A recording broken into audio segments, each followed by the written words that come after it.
Oke, di sini gue akan bahas 5 industri masa depan yang bisa bikin kalian kaya. Ini pertanyaan yang paling banyak dilempar ke gue. Oke, gue pengen fokus, ya kan? Gue mau bekerja sungguh-sungguh. Industri apa yang harusnya gue itu menginvestasikan waktu gue untuk belajar, ya untuk berkembang, yang bisa sampai 10-20 tahun ke depan. Gue selalu percaya kalau kalian pilih sebuah industri itu sama kayak pilih kapal. Kapalnya ada kapal yang kayu, ada kapal yang speedboat.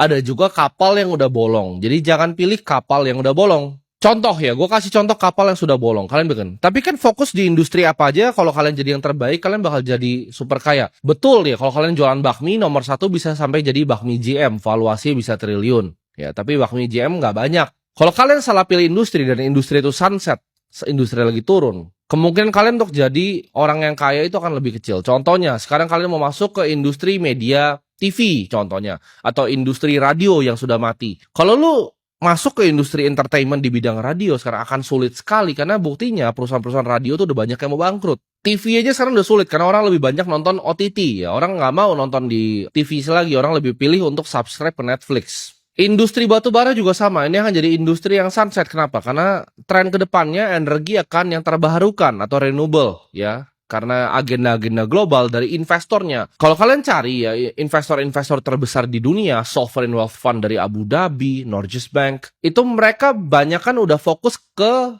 isu-isu seperti climate change. Mereka pasti nggak mau invest di perusahaan batu bara. Kalian harus pilih industri yang benar dan jangan sampai salah ya. Dan di sini gue jadi pemandu kalian ibaratnya. Gue akan coba untuk main prediksi masa depan kayak pakai bola sihir ya. Karena kalian tahu ya, gue dari kecil adalah seorang investor. Gue itu bet masa depan dan gue taruh duit gue di mana mulut gue ngomong. Jadi kalau misalnya gue salah memprediksi masa depan, ya itu gue kehilangan uang. Jadi gue dari kecil itu sudah belajar untuk memprediksi masa depan. Ya kira-kira dunia ini ke depannya akan jadi seperti apa. Balik lagi, tidak ada yang bisa prediksi full ya masa depan seperti apa, tapi ini berdasarkan data, angka, dan fakta yang gue punya. Ini adalah 5 industri yang akan bisa ngubah hidup kalian. Banyak yang tanya, apakah dalam 10-20 tahun ke depan gue akan invest di industri A, akan di industri B, industri C, ya apakah gue invest di bank atau di mana? Jawabannya sederhana ya. Gue akan invest selalu di next frontier of humanity. Jadi ini adalah teknologi-teknologi dan industri yang akan mengubah peradaban manusia dalam 10-20 tahun ke depan. Karena di mana industri itu paling baru, ada yang namanya risk capital ya, atau uang besar yang berani untuk diresikokan oleh para investor. Contoh, gue kasih contoh sederhana. Misalnya teknologi kita ya, manusia sudah bisa menambang ya mineral-mineral langka di asteroid. Apa yang terjadi? Apakah orang paling kaya di dunia nggak akan invest semua uangnya ke sana? Jawabannya pasti ya. Di mana ada modal yang besar, risk capital yang besar yang siap untuk diresikokan untuk R&D, di situ datang orang-orang paling pintar di dunia, saintis-saintis paling pintar di dunia itu akan datang ke sana. Industri yang paling banyak uangnya dan paling banyak orang pintarnya itu akan jadi industri yang paling maju. Nah, kita akan langsung mulai ya, 5 industri apa yang akan mengubah peradaban manusia. Yang pertama adalah cryptocurrency ya. Ini akan mengubah masa depan dari dunia finance dan juga investasi. Industri finance itu mencetak paling banyak orang kaya dalam sejarah dunia. Kita bisa belajar dari bank-bank zaman dulu ya, dari zaman orang di Venice ya. Itu bankir-bankir ya yang jadi akhirnya paling kaya. Kita lihat zamannya Rothschild, ya kita lihat zaman JP Pierpont Morgan. Itu semua almost all ya, the Goldman and Sachs itu almost semua tuh udah bankir ya. Dan sampai kita lihat juga di negara kita sekarang ya. Salah satu orang terkaya di negara ini itu berasal dari akuisisi bank yang dulunya dia punya perusahaan rokok, yaitu Jarum. Ya, Jarum akuisisi BCA. Yang terjadi apa? Lihat hartanya berkembang sangat cepat. Kenapa? Karena itu di industri finance dan banking. Bisnis yang paling menarik di dunia ini adalah bisnis uang. Ya, jadi ini yang selalu gue bilang ke kalian. The only business worth doing is the business of money, yaitu bisnisnya uang. Nah, masa depan dari uang ini apa? Masa depan dari bisnisnya uang itu apa? Ya sudah pasti cryptocurrency. Kenapa kripto merupakan industri masa depan? Mungkin banyak yang skeptis, banyak yang mikir, oh kripto itu tidak ada wujudnya, tidak ada fisik ya. Gue akan jawab di sini sederhana. Gue akan challenge kalian di sini untuk kirim, gak usah besar-besar. Kalian kirim 1 miliar sekarang dari sini ke Amerika. Gue mau lihat prosesnya seperti apa. Ini saat ini hari Sabtu di saat gue shoot video kali ini. Coba kirim 1 miliar rupiah ke Amerika. Gue pengen lihat kalian bisa nggak atau kalian paham nggak caranya seperti apa. Kalian harus telepon AR bank kalian sekarang nih. Kalau gue kan punya AR ya. Untuk orang-orang yang punya uang besar di bank, kalian pasti ada AR-nya sendiri. Ya, kalian telepon AR-nya bilang, oke, mau transfer ke Amerika. Step 1 yang dilakukan adalah apa? Kalian harus punya rekening dalam bentuk USD. Kalian transfer dulu ya uang kalian atau kalian deposit USD dalam format cash ke rekening USD kalian. Setelah rekening USD-nya sudah jadi, dan itu mesti dibikin dulu, dia mesti datang ke sini, kalian isi form. Rekening USD-nya jadi, apa yang kalian harus lakukan? Step 2 adalah transfer. Bank tujuannya di Amerika apa? Itu pakai sistem yang namanya SWIFT, teman-teman. Dan itu butuh beberapa hari untuk konfirmasi dari bank sini ke bank sana. Masukin kode SWIFT bank di sini. Sama, even ke Singapura pun sama. Kalian harus transfer seperti itu. Gimana kalau gua ubah sekarang kondisinya? Situasi adalah hidup dan mati. Kalian harus transfer 1 miliarnya itu sekarang gitu loh. Menit ini juga harus sampai sana. Gimana caranya? Jawabannya tidak ada caranya ya. Cuman satu jawabannya, cryptocurrency. Simple, kalian minta walletnya mana, ini USDT, pakai network Tron, TRC20, transfer, hilang uangnya. Kurang dari 1 menit, ya, kalian withdrawal di sana itu udah konfirmasi di sana. Itu bisa dilakukan nggak dengan sistem bank sekarang? Jawabannya tidak. Jadi yang bilang kripto itu bukan masa depan uang, kalian belum pernah melakukan transaksi-transaksi cross border seperti ini. Kalian nggak paham seberapa sulitnya transaksi cross border, apalagi dalam jumlah yang sangat besar. Itu cuma 1 miliar.